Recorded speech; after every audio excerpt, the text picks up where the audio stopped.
Good morning. Yes, sir.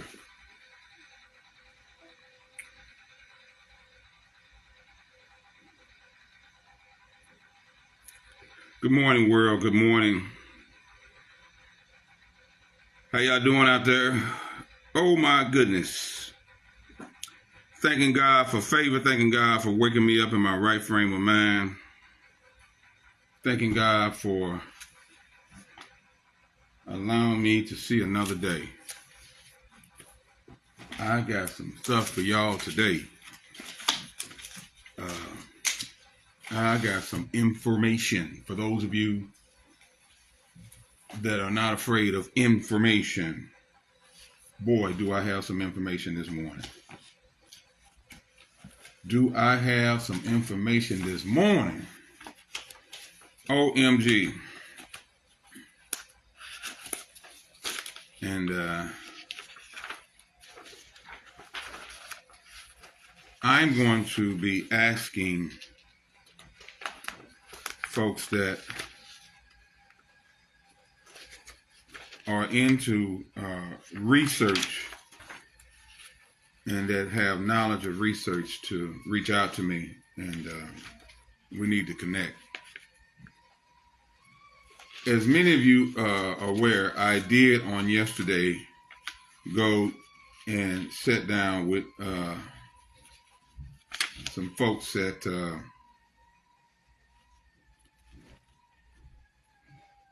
St. Louis Development Corporation.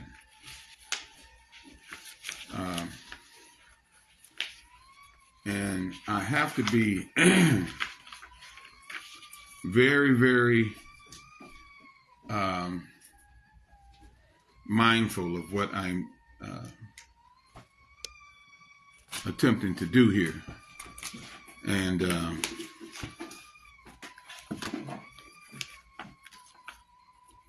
there is a document that I'm looking for, and I hope it's in here. There's so much. I went down and ended up having to go to school, y'all. That's the bottom line. I got to go back to school.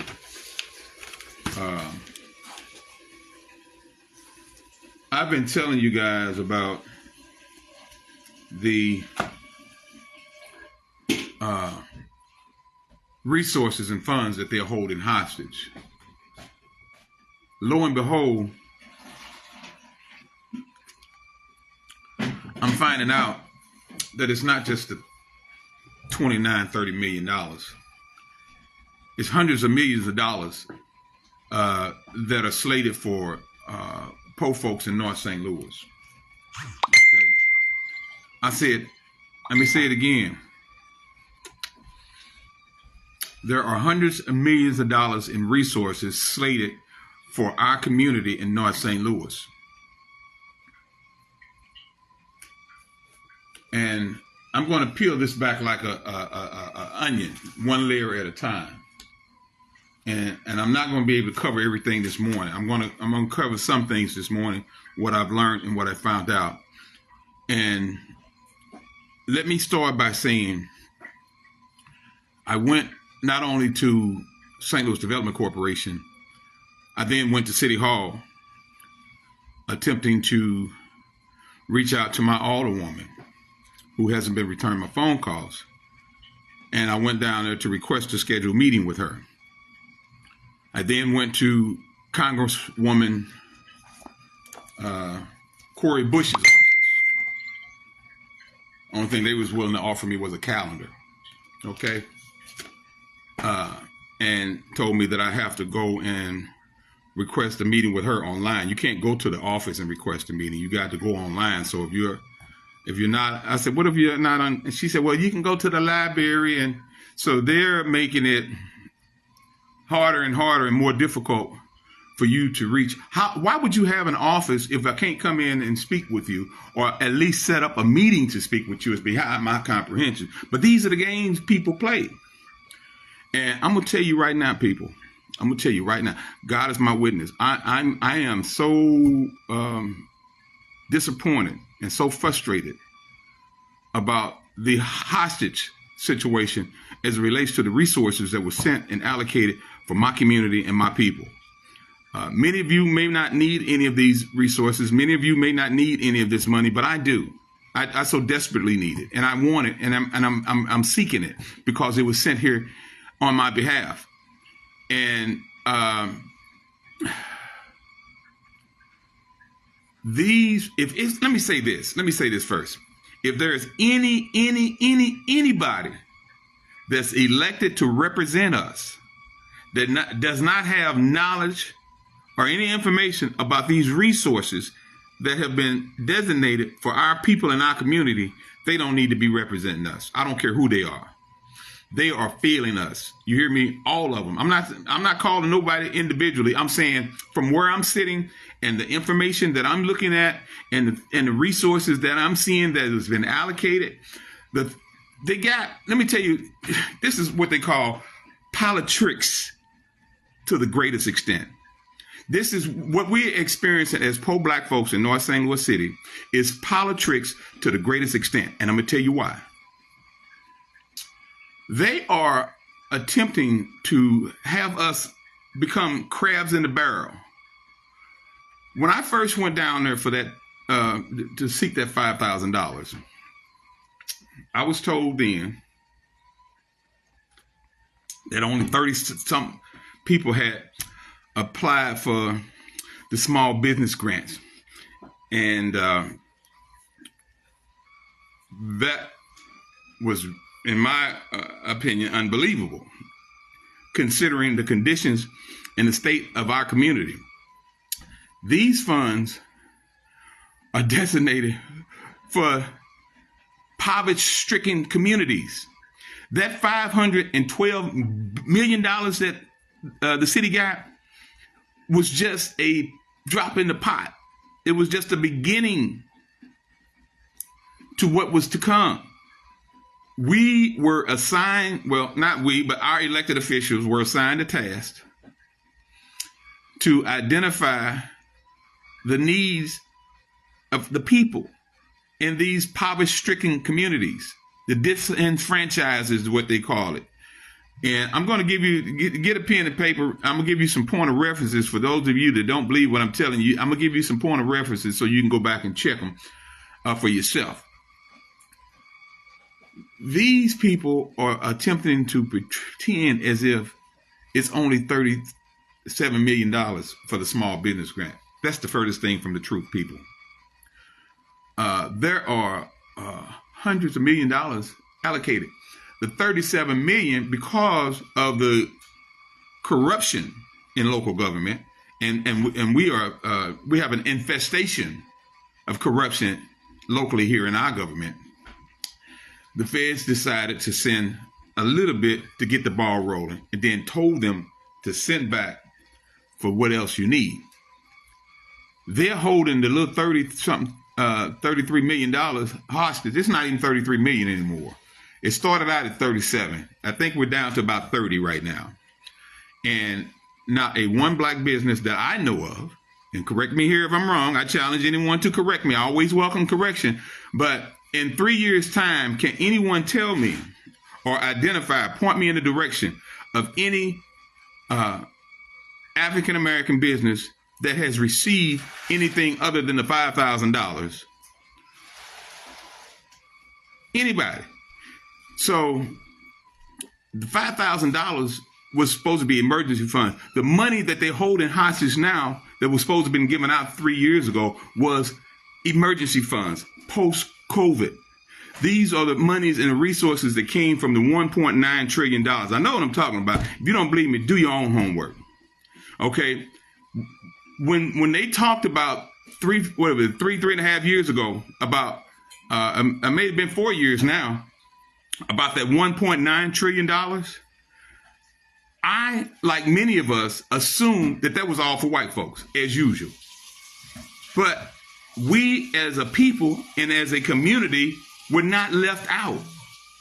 There are hundreds and hundreds of millions of dollars slated for our people in our community that are being held hostage by those that look like you and I that are supposed to be representing us. White folks laying back say, let the Negroes fight amongst themselves. They getting a kick out of this. They laughing at us because those that we have elected to represent us are not doing right by us with these funds, people. They're making it almost impossible for many of us to get it. And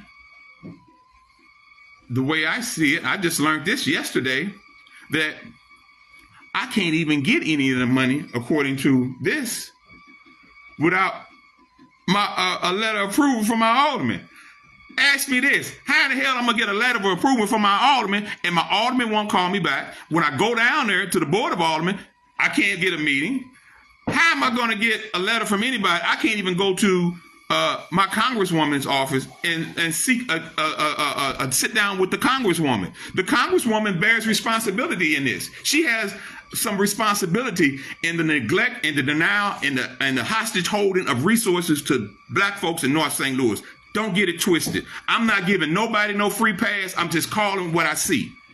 And if I'm wrong, if I am wrong and where I'm wrong, I'm challenging and encouraging anyone to correct me. I want correction. But you got to have a point of reference. You got to be telling the truth. You can't just lie and make up something, because I ain't going for the okie doke no more.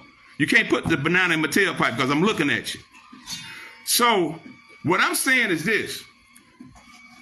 Y'all can continue to sit back and ignore this if you choose to, but I'm telling you, it's despicable what they're doing to North St. Louis. It's despicable what they're doing to poor black folks. And those people that are elected to represent us should be ashamed of themselves.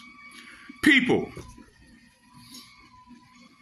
I got to calm down for a second here. Let me get my composure back. There's money all over for our community and our people. And it's been there for coming up on 4 years. Why don't we have it? You have people with college degrees, bachelor degrees, all educated folks, and they can't figure out how to get money to the people. They rather hold on it and draw the interest and create all these loopholes and barriers and excuses for not doing right by us. Yeah, you got to be careful how you spend federal money. Don't spend the money. Give it to the people that's supposed to spend it. How about that? Simple. If you're afraid to spend the money, just get it to the people that it was sent for and allow them to spend it. There are folk, and I noticed it over the last couple of years. They're laying back, and the buddy system is working again. They're putting things in place. I'm telling y'all this, and they can punish me all they want to. I'm just going to tell the truth. I at this point, I am so frustrated and so, for lack of better words, pissed that the resources are being held hostage from me and my community. The resources are being held hostage from me and my community by folks that look like you and I. Okay? Now, the American Rescue Plan money has been given out to many communities outside of St. Louis and other states and other cities, and they've been doing well with it. In fact, some of the research shows the crime has actually gone down in some of those areas that got this. If you go back and listen to the State of the Union address, when the president talked about, in order for this country to be what it needs to be, we had to start from the bottom up. That was the message, from the bottom up. That's disenfranchised folks, people like you and I, who can't get loans from the bank, who can't get resources from lending institutions, who have been redlined for decades and decades. The federal government stepped up post-COVID and knew and understood that many small businesses, such as myself and others, had grave challenges. Our local elected officials don't know it. They don't care that small businesses such as myself and others suffered and continue to suffer. And that's why they sent those resources. And now for these people that are elected to represent us to continue to prolong getting the resources to the people, to prolong, they can, if you don't do nothing but just identify as the ones you know for sure, get the ball rolling, the people that's been here, that's been down there buying city license, buying city taxes and state taxes. Get those people out the way first. And then cipher through all the other bull that you all have created intentionally so that you can justify prolonging this thing and collect the interest on the monies that's being held hostage. That's despicable. And I'm going to say it. I'm going to continue to say it. If y'all don't want to hear me, if y'all don't want to listen, just unfriend me. But I'm going to speak the truth. This is the only platform. They're probably going to take this away from me. And that's why I ask and encourage people to share this, because they're limiting the people that can even see my page now. It's a limit. It's only the close people that see my page on a regular can see it. Everybody can't see it like they used to.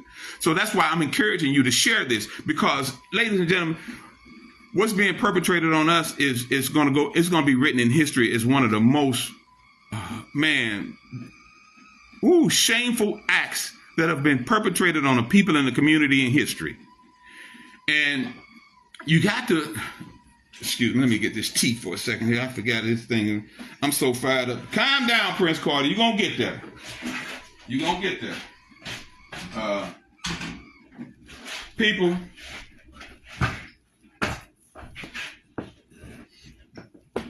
I'm telling y'all,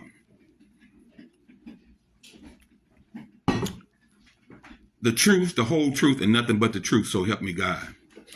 Let me tell you something. Before COVID, as a small entrepreneur, businessman that wasn't getting any funding from the banks or lending institutions, I fared pretty decent. I was making it without them. Once COVID struck, it created so many challenges and so many obstacles that it was almost impossible to operate. But because of my faith, first and foremost, I stood on that and remember God's words, I shall not forsake you.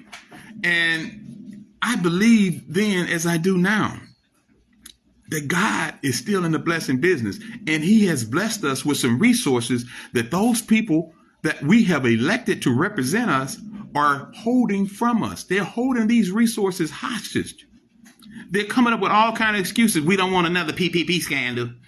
You don't have to have a PP scandal. There are businesses that have been operating, that you know have been operating, that you can get some of these resources to in 3 or 4 years. If you got all these degrees and all this so-called education,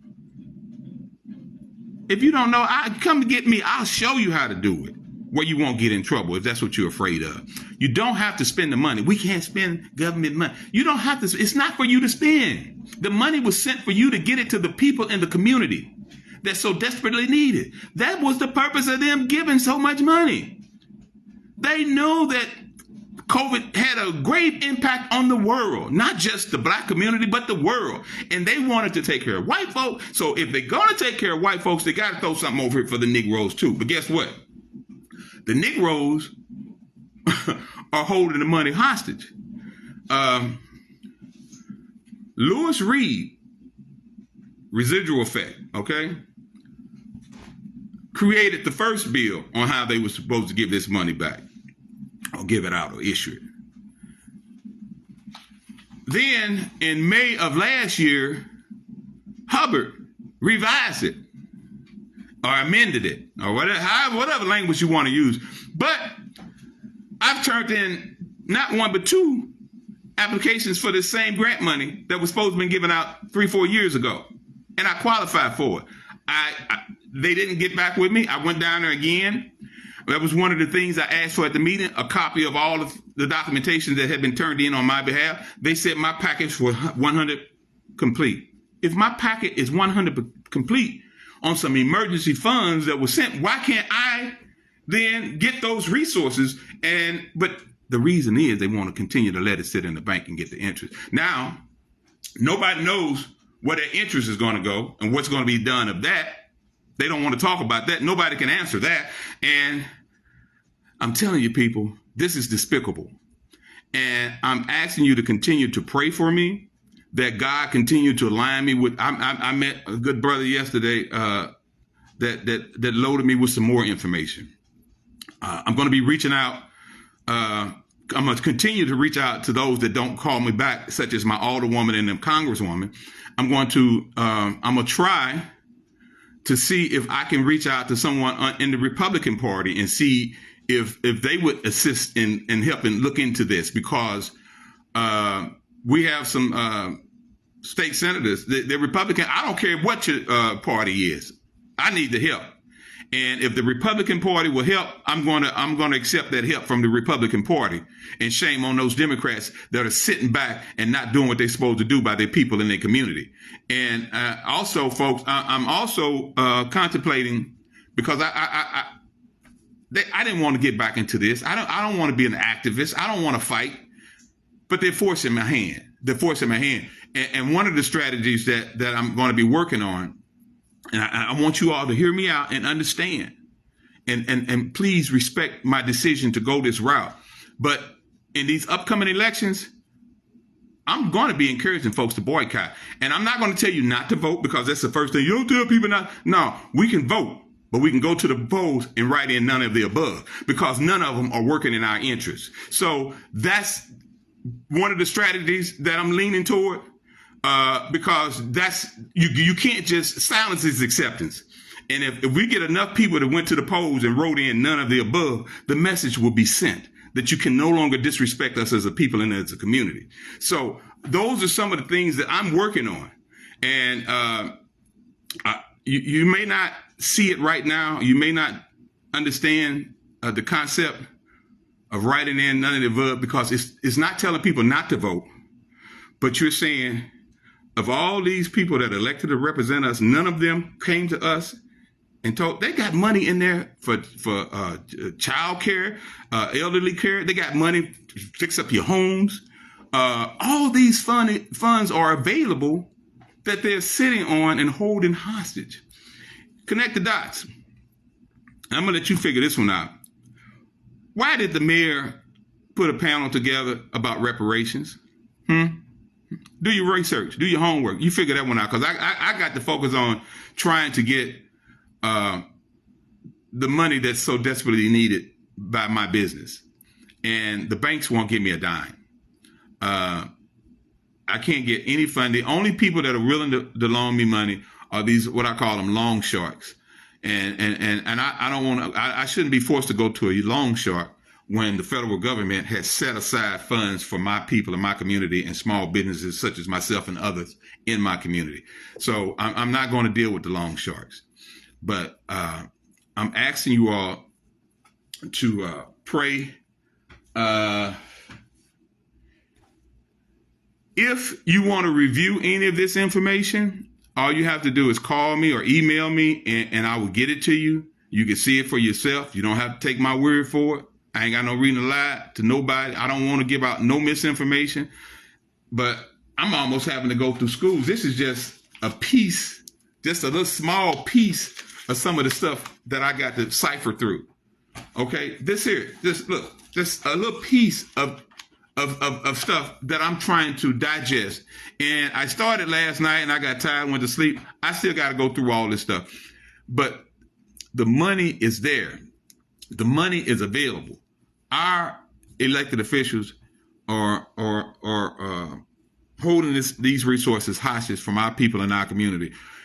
One of the things we want to ask ourselves is, when they did the revision on this thing, out of the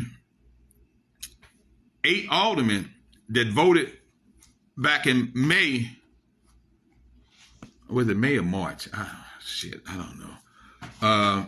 To revise this thing that Hubbard amended, there was only one alderperson that voted against it. And there was a reason that one alderperson voted against it. I don't know what it is, because I can't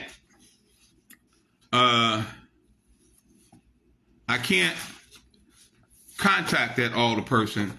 They're non-responsive at this time. But Sharon Tice is the only one that voted against it. And there was a reason for that. And I'd like to speak with her to find out, because I'm still going through this stuff. And a lot of it is BS. the federal government did not send those emergency funds for them to create obstacles, red lines, and tapes. Our own black elected officials are doing to us what white folks have been doing to us for decades. You hear me? Now, you think I'm making this up? I challenge anyone to correct me. I'm going to say it again. Our elected officials that govern North St. Louis City are doing the same thing to us that white folks have been doing for decades, and it's despicable. And nobody else wants to talk about it. And I'm hoping and praying that you please share, because somebody's gonna try to correct me on something, and if they do, they're gonna be in for a fight, because I know what the frackle knackle I'm talking about here. There's no reason that resources were sent coming up on 3-4 years ago, and we haven't gotten them yet. Emergency funds, emergency resources, post-COVID, that we are not being allowed access to. I told them I don't need the money. I need the resources. Okay? Give me the resources. I can account for every dime that they put in my hand. I'm not going to do anything wrong. I'm not a crook. I'm not corrupt. Okay? Don't get it twisted. I'm not finna funnel with that money. I'm going to do what it is intended to do. And that's help save my business. And that's help us expand and grow and continue to thrive so that we can be competitive and more diverse in our resources to attract a more diverse clientele to our community. And those that are elected to represent us are holding the resources hostage.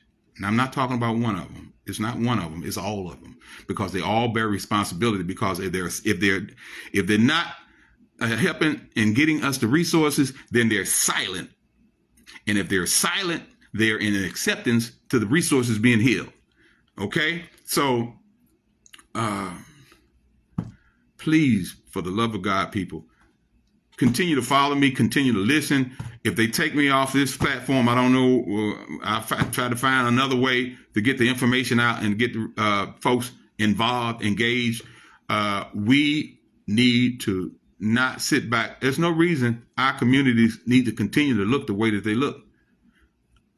You're not hearing anybody talk about allocating necessary funds to the mental illness and drug crisis in our community, which is a large portion of the reason those funds were sent, because of the poverty-stricken conditions created by infestation of drugs and mental illness. And they're silent on that. They are sitting around trying to figure out how can they get the most out of the package. Not, okay, let's get this to Union Boulevard. Let's get this money over here on Natural Bridge. Let's get this money over here up and down Martin Luther King, so that the people can see a sense of hope, a sense of, what's the word I'm looking for? A sense of commitment to our people in our community, that help is on the way. We ain't got to continue to suffer. We don't have to continue to live under the conditions that we're living under. The resources are there. And why did they strip Sharon Ties of her seniority? I don't know, but I believe with all my heart, had they not done that, we'd be better off. But I'm not going to play that political game. I'm not concerned with who did this and that and the third. But I do know this.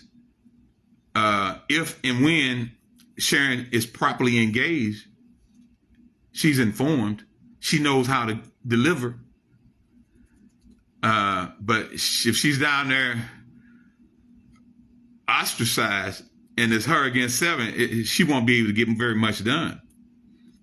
But she's playing chess, not checkers. So in the interim of all that, our community and our people continue to suffer from lack of resources that are being held hostage. And that's dead ass wrong, people. And I'm encouraging you to allow your voice to be heard. I'm allowing you to comment. And again, I say it all the time. If I said anything wrong, if you ever in life hear me give misinformation about anything, I strongly encourage you to correct me. I welcome correction. I don't know it all. I don't have a master's degree and all. I ain't been to college, okay? I'm just a little poor black boy from North St. Louis that knows right from wrong and has been instilled with some values and some sense of respect for myself and my people in my community. And it's very frustrating even having to talk about this, people. It's very frustrating because I shouldn't be where I'm at. I shouldn't be having to talk about this. Those people that have been elected to represent us should have done right by us with these funds and these resources, and they should have expeditiously got them to the people that so desperately need it. They know that we all, not just me and my business, you may not have a business. You may just be a worker 9 to 5. You suffered as a result of post-COVID. There are resources for you in this package that they're sitting on. The resources are being held hostage. I'm going to be making some calls today. I'm going to be trying to talk to whomever and everyone that would listen. And I'm praying to God that I stumble across the right people and the right person to get me in the right direction, because the way it's looking, the only way I'm going to be able to get these resources is to file a lawsuit, which I don't have the resources to file a lawsuit. And they know this, because if I did, trust and believe me, we'd be down there this morning filing a lawsuit. But since I don't have those, I have to take other measures. And I'm going to organize to the best of my ability for those that want to join to seek these resources. And if they don't do right and they don't release those resources, I'm going to be advocating, encouraging folks to boycott at the polls. Because if we're not getting representation, why are we voting? Why are we voting? This is so wrong as to me, that these people are doing this to us, and they are elected to represent us, and they are attempting to keep these resources. And it's wrong, people. It's wrong. You don't have to agree with me, but I know I'm right. But if you do disagree with me, I would appreciate it if you would explain your disagreement. I would like to know why you disagree. It's wrong. It's wrong. It's wrong. I'm going to get off here and do a little bit more homework. Waiting on 9 o'clock to make some of these calls. And it's wrong, people. It's wrong. It's wrong. If you don't mind, I appreciate it if you share this for awareness purposes, so that we can enlighten folks and try to wake people up. But they should not continue to be able to hold those resources hostage from a poverty-stricken community, a people that have been denied resources and services for over decades. And now the federal government post-COVID has provided some resources, and those that are elected to represent us are either silent or in cahoots with those that are holding the resources hostage. And they need to man up, woman up, stand up. If you ain't a part of it, holding them back, say something. And enlighten the people. Tell them what you know. Elected officials, all of them, committee men, committee women, all the people, state reps, where are they at? Come time to vote, they're going to be knocking on your door with all this literature and BS about what they're going to do and what they can do. Now they can do something because they got the resources, but they're sitting on them. That calls for a boycott at the polls to me. That's what it's adding up to me. A boycott at the polls. Writing in none of the... I'm not telling people not to vote. I'm going to encourage people to go to the polls to vote. But I'm going to be encouraging them to write in none of the above. Because that's the type of representation we're dealing with. You can write yourself in if you want to. But so that we're on a united front, I'm encouraging folks to... write in. I'll be encouraging people to write in none of the above. If I don't get these resources, if I don't get access to this that the federal government has set aside for me, my community, and my people, if I don't get none of that, I don't see no reason to vote for none of them. And that's just me. And I'm going to tell you something.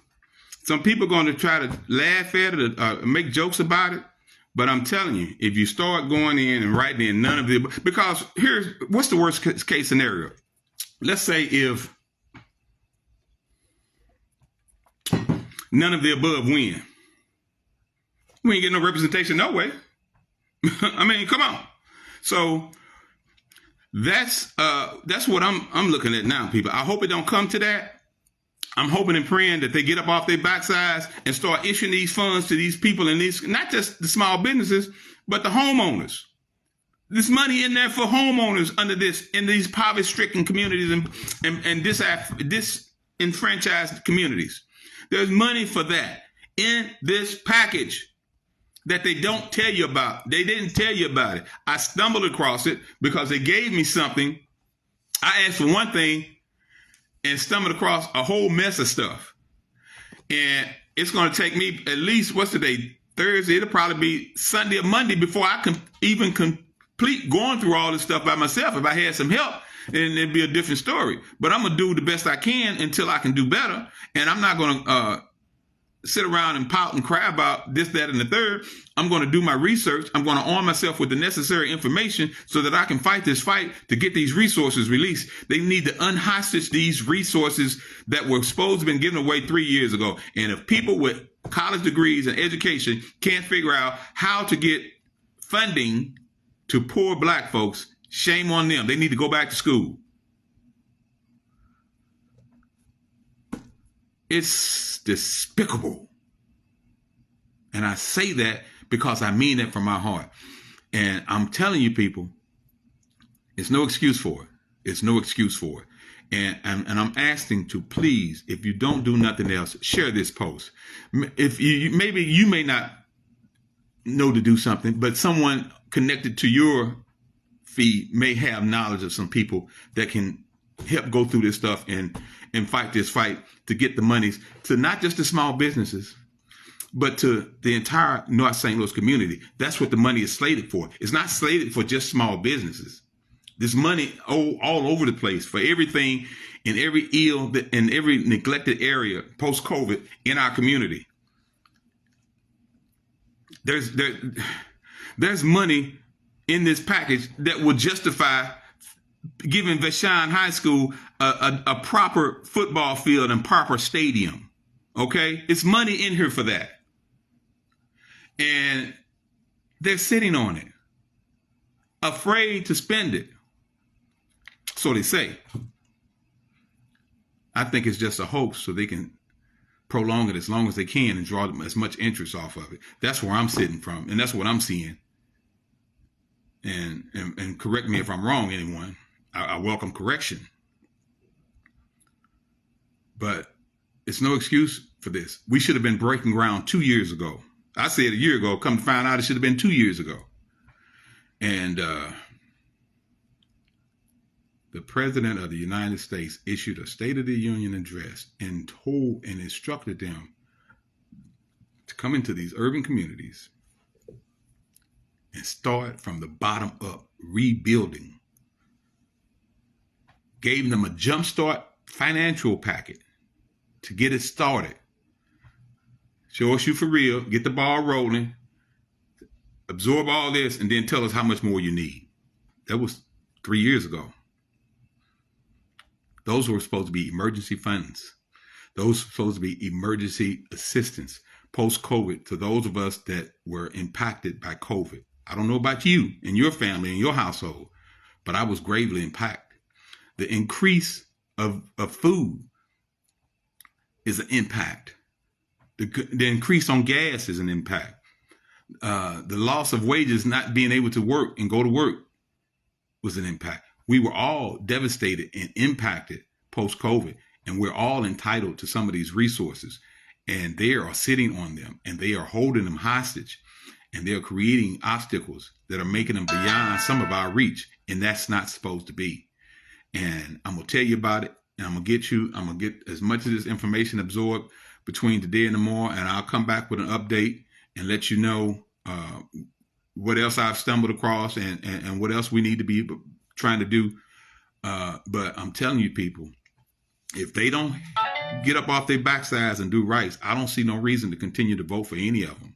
And I'm not running for nothing. I don't want to be a politician. That's not my calling. That's somebody. I think there's people out here that can do that. And I encourage you, if you are a conscious-minded individual and if you are going to do right by my people in my community, I encourage you to get your platforms together, because from right now, we need to clean house. We need to clean house.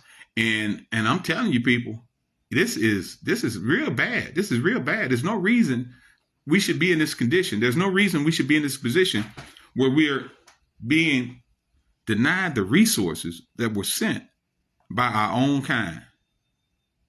We've been redlined and disenfranchised for so long. And then the federal government finally steps up and say, here's some funding for your people in your community. And they sit on it.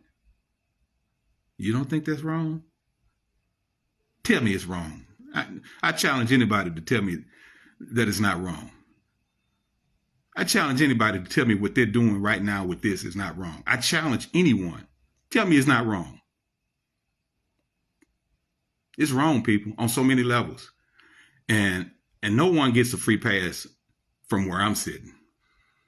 And I hope and pray that the Congresswoman, because I really want to talk to the Congresswoman, she is in a key position to get the ball rolling on some of this stuff. She is, to me, from where I'm sitting, it don't make no sense for her to start campaigning if she's going to be silent on this.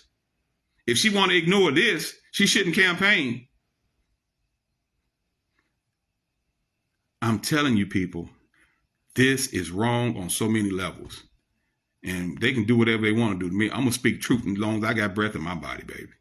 And I'm not afraid of anything. I ain't done nothing wrong. I ain't no criminal. I ain't finna start being there. But I'm going to speak truth to power. I'm going to tell the truth. And I'm going to shame the devil because God told me to do it. And I'm standing on what God said. Go tell your people. Go enlighten your people. Go inform your people. This is what God told me to do. That's why I'm not doing this just for me.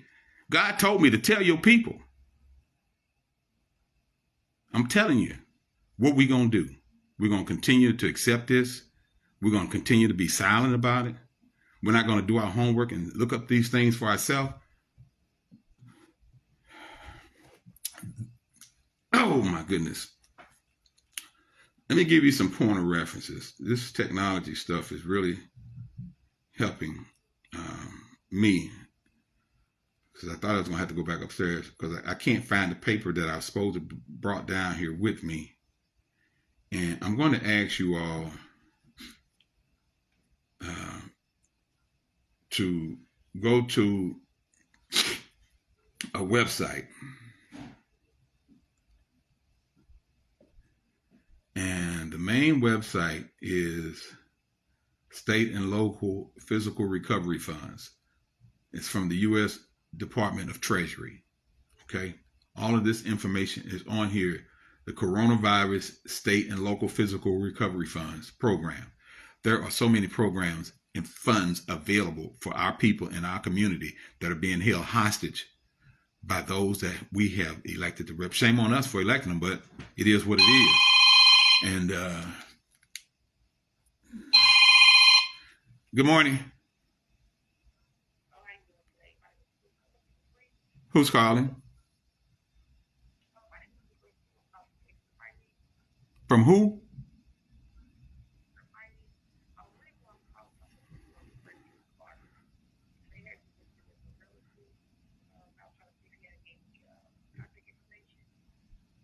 No, I'll see if I can find them. Give me your name and number.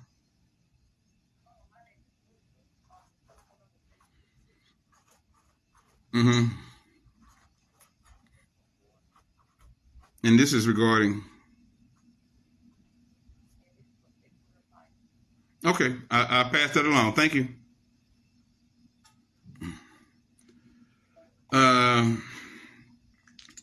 There are folks. Oh, yeah. This is the state and local recovery funds. There are funds for all kinds of stuff, people. You got to go in here and see it for yourself. that they haven't told us about.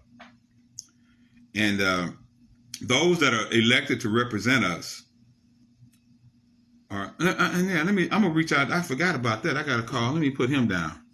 Let me see if I can reach the senator too.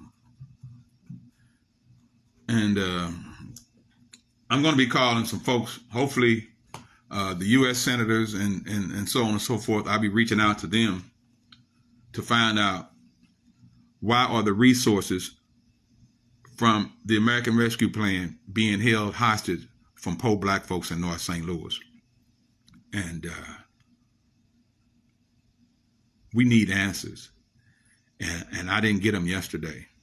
All I got yesterday was a bunch of folks throwing rocks and hiding their hands. And they got a system in place to whereas everybody wants to pass the buck and be done by it. For these people to be so educated, they can't answer any of these questions. And it raises more questions about what we have representing us. There are other communities that have gotten their funds. There are other communities that are operating from those resources, but it ain't folks that look like you and I in North St. Louis. So with that being said, I'm gonna hop off here and I'm gonna ask you to continue to pray for me. If I can get some praying hands, I appreciate it. There's power in prayer. I'm going to continue to be prayerful. I'm going to continue to seek what was sent in my interest that I so desperately need. And that's what this is all about. And I'm encouraging you to go to that website and look at these resources that your state and local elected officials are supposed to be aiding and assisting you at getting out of that $1.9 trillion that we were led to believe was for white folks only. And it wasn't. We were included in it. And it's money in there for everybody. Everybody that was impacted for COVID. And that's what they're not telling you. And that's what they don't want you to know. And I'm asking you to continue to pray for me, pray for us all. Do your homework. Anybody out there want to volunteer to go through some of this paperwork, I encourage you to reach out to me because it is unbelievable about the resources that are readily available and been there for 2-3 years that we've been denied. I had to fill out 2 applications for the same grant, and I still ain't got the grant yet because they keep changing stuff. They keep making more obstacles. This is from our local government. This ain't from the federal government. This is our local people that are doing this. This is the local people. And I couldn't figure out for the life of me why was these people down there at the board apportioning, when Louis Reed was down there, they was going back and forth about this, that, and that. And I said, well, when they got Louis out the way, I said, bam, stuff in the road. Now, nope, still ain't rolling. And I don't know what it's going to take. I don't know how they're going to come at me, but I'm going to continue to walk right and hold my head up and be the man that I am and stand on truth and faith because that's all I got because they're holding the other resources that I need. All right. So that's where I'm at. That's what I'm on. Truth to power, y'all.